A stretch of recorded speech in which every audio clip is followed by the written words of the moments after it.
What's up, guys? We back at it again. Vlog episode number 9. Woo! We almost got 10 vlogs here. It's just me, my executive producer, Scarlett. She's here helping with all the good stuff. So, super excited today, guys. We're talking with our crew about this. We're going to have a new segment to our vlog. And this segment is called, Wow, this stuff really works. And so, this segment is dedicated to when the first time when you find out that jiu-jitsu or martial arts really works. All right, so I'm gonna tell a story about when I found out that this stuff works. Okay, so basically, I started doing jiu-jitsu about 21 years ago, 1999. I'm trying to remember like when the exact date was. I think it was like, I just remember it was cold. It was in Seattle. It was the winter. I remember, like, I try to remember what songs were on the radio. I think Dr. Dre 2001 had came out, and that came out in 1999. The Red Hot Chili Peppers, Californication, that came out in 1999. And I'm pretty sure that's the year that I started jiu-jitsu. It was inside of this karate academy, and that's when I first started training. I'm pretty sure it was 21, 20-something years ago.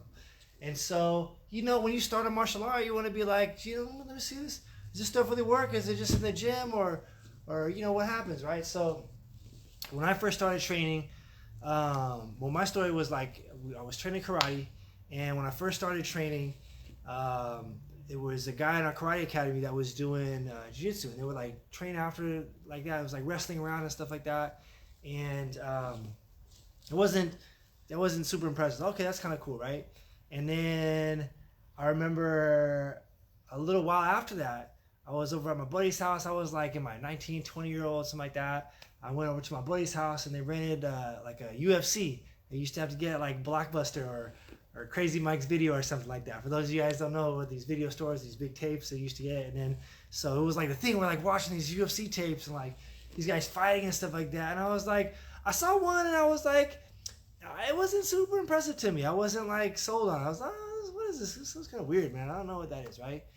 And then I went back to the karate school, and then they were doing jiu-jitsu there again. And I saw it, I was like, oh, that's what they were doing. That's that jiu-jitsu stuff, right? So like, I'm not a big guy.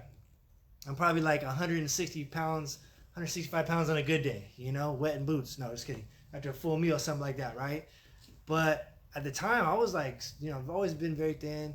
I was like, I remember weighing myself around that time. I was like 138 pounds. I wasn't a super big dude, right? I've always been tall, very, very skinny. I look at some old pictures, and I was so skinny, man. I'm so skinny, but it's okay, right? And so to see this kind of art come together and like, wow, this little guy that was teaching me, who I learned from at the karate school, was like smaller than me. He's like 120 pounds. He's like choking me out and messing me up. I was like, oh, no, this stuff's so cool, man. And so I started training. I found an academy. My first team that I was in was this place called, it was the team Compañía Paulista. Junior, what's up over there? It was this guy, Alex, that was there like way back in the day. And I was in there training, and like I saw the guys come in there, and I was like, wow, this is so cool. Okay, I'm going to learn how to do this stuff, okay? And so I was in there training, learning the moves and stuff like that. And I think I got my first submission on like a blue belt. I was like, I don't know. I mean, it was back in the day. We didn't like it wasn't like it was like these days. Like they didn't have like black belts growing on trees. Like if you saw a purple belt, you were like, oh, bro, there's a purple belt here. This guy's a purple belt, man. You see that? He's like does jiu-jitsu a long time, right? And then this guy that I was learning from was a brown belt at the time. He was Brazilian. He didn't speak a word of English. He spoke very, very little English. He's trying to speak to me. I was like, I don't know what he's saying, but he sounds cool. Really cool dude, right? And so I was training there maybe about like 8 months. Maybe that's about 6 months, something less than that. And I remember like, now this is like 20-year-old David, young guy David, and I was hanging out with my buddies and we're sitting around and talking about cool man guy stuff, and we're like talking about fighting and stuff like that. And then, we had another friend of mine in Seattle at the time. His name is Jared. He used to call him Rufio. He's a Filipino dude, really good martial artist. Grew up doing Taekwondo and Eskrima, and like still is pretty good, martial artist today, right? And it was part of our crew and everything like that. And then I remember the night that I found out that I felt like jiu-jitsu really worked. It was like there has been a few more, but I'll just share with you the first two. So when I found out that jiu-jitsu really worked, it was like it was right when the poker boom happened, right? Everyone was playing poker now. We're pokering out. Or maybe I think it was probably before that. But we're sitting at my boy's house playing poker. And we're a few drinks into it. And it's about 5 o'clock in the morning. And my good friend Chris was, he just likes to instigate stuff. I don't know if you guys have a friend like that, but he just likes to instigate stuff, man. And it's like, he's really good at that. And so we're sitting there and having some drinks, playing some poker, and it was the end of the night, we're getting ready to wrap up. And my guy Chris goes to my buddy Joe, he says, you know what? I think David will probably mess you up, bro. And I was like, oh, come on, man, what do you say that for? And my buddy Joe, this is my homie, right? He was saying the same thing. He was like, well, I'm not saying David's weak and it won't mess me up, you know what I'm saying? And he's like, no. I think David will probably tap you out, bro. He's been doing this jiu-jitsu stuff. And I'm like, oh, come on, bro, you're not gonna put it up. He's like, no, David, you'll probably mess him up, right? I was like, well, I'm not saying I would mess you up. I'm just saying I have been training this stuff and I'll be tapping people out now. So I'm just saying, if we were to do something, I would probably win. I'm not saying I mess you up. I'm not saying that you're weak. You know what I mean? It's like, well, I'm not saying that you're weak too. I'm not, discrediting what you're saying. But I'm just saying that stuff won't work on me. That's all I'm trying to say, right? And so it kind of escalated a little bit, right?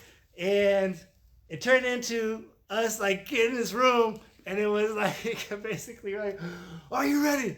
And then kabosh, right? And then like, long story short, I ended up getting my friend in this triangle, and I put the armbar, and his arm popped a little bit, and it hurt, and it messed him up, right? And it was like, and we stopped, and it was, oh, my arm, man. I was like, oh, man. And I was like, oh, man, I felt like a jerk, And I remember like driving home, I was like, I called my friend there and I said, bro, don't be doing that, man. That's how, just don't be instigating like that, man. Look at that, he got hurt because that, like I try to blame him for what I did, but when you're martial arts, you're not supposed to do that. But I feel like if you're training jiu-jitsu and you're a young man, like, I mean, you're gonna try it on your friends. You gotta see if it works, right? So, and that was the first time that I knew it worked. So after that happened, within my circle of friends, the word got out that David is like this jiu-jitsu guy. He's like the guy now, right? Like he's the one that does all the martial arts and stuff. This is like, right? There was no UFC on TV. It was like pay-per-view. Pride was just getting started with like Gary Goodrich and Vochanchin and like all these guys. Like this is way before any of this stuff was like mainstream, right? Way before people were doing it, they were just doing it to do it. He wasn't doing it for the likes. You know what I'm saying? It was like, I remember the training was hard too. Like everyone would just come in and rip your head off, man. Like it was no soft training. And maybe because I was new, maybe because I was light. Like it was just, I remember it just being very difficult, right? And so, word got out that amongst our circle of friends that I was like, this like jiu-jitsu guy, right?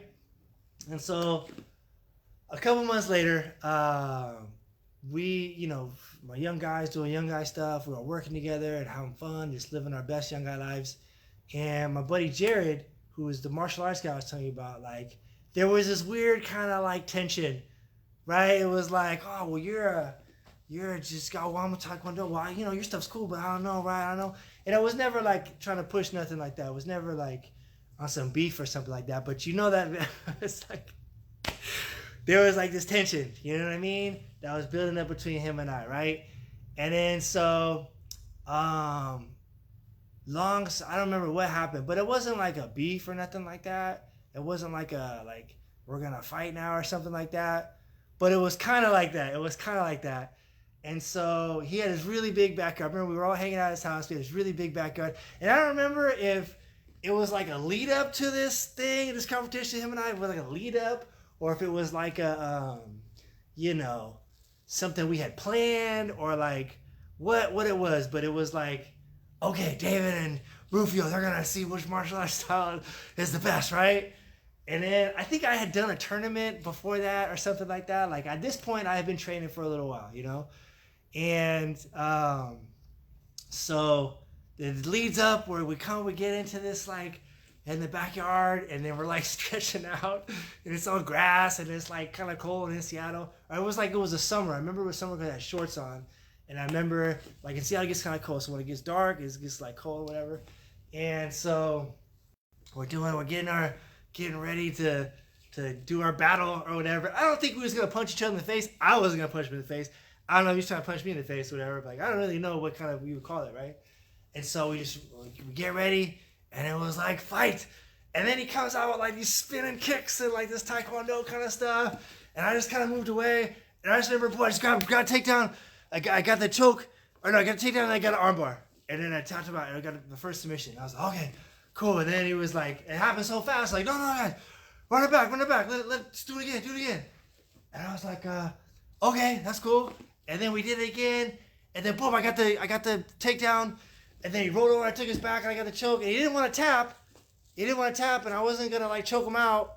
But then it just kind of stopped. And it was kind of like, and I remember, like, it was like, oh, man. I remember looking at it, just felt like, man, wow, that stuff really works, man. And it was so funny. We're still my boy. I love him to see you. What's up, Jared Casillas? But it was just so funny. And then actually it was dope because he ended up come training with us back when we were in Seattle. And my other guys came and started training, and it turned into like, just being this kind of cool thing that I did. I was like, guys, this is dope, man. You see, like, I'm a big guy. You can learn this jiu-jitsu stuff, man. It works, bro. Like, I'm telling you guys, come train. You can't be smoking cigarettes, getting drunk all the time. You know what I'm saying? It's kind of like counterproductive to learning this stuff, but like, you should guys come check it out. And it was dope. And while I was there, like, my friends would come and train when they could and stuff like that. So it's really cool. But I think those two experiences for me personally was when I knew, like, I found out, okay, this jiu-jitsu stuff really works. This stuff is not like, they don't just make this stuff up. Like I say that all the time when people are coming here training and say, oh, coach, yeah, man, that move works. I say, yeah, bro, I don't just make this stuff up. Okay, but sometimes I do, but most of the time I don't. Like, it's real stuff. It really works. So that's our segment for today. Does this stuff really works? Everybody that has done jiu-jitsu, I feel, has a story about their first time training or their first time with their buddies and putting them in a guillotine or somebody getting choked out or something or whatever. Like, whatever it is, like, it really works. You know what I'm saying? So, like, hopefully next time we're going to bring some people on. If you got something, a story that you want to share with us about jiu-jitsu working for you or martial arts or something like that. I will have another one about judo works. That's a whole other story. But so man, I hope you guys like it. Like, subscribe, share with your friends and all that stuff. Check us out on YouTube. We got our executive producer, Young Scarlett, here. Checking all this out. Everything's cool. We're on YouTube, Mindset Martial Arts and Fitness. Check us out on Instagram. Like and subscribe and all that stuff. And then we will see you guys next time. All right, take care. Peace.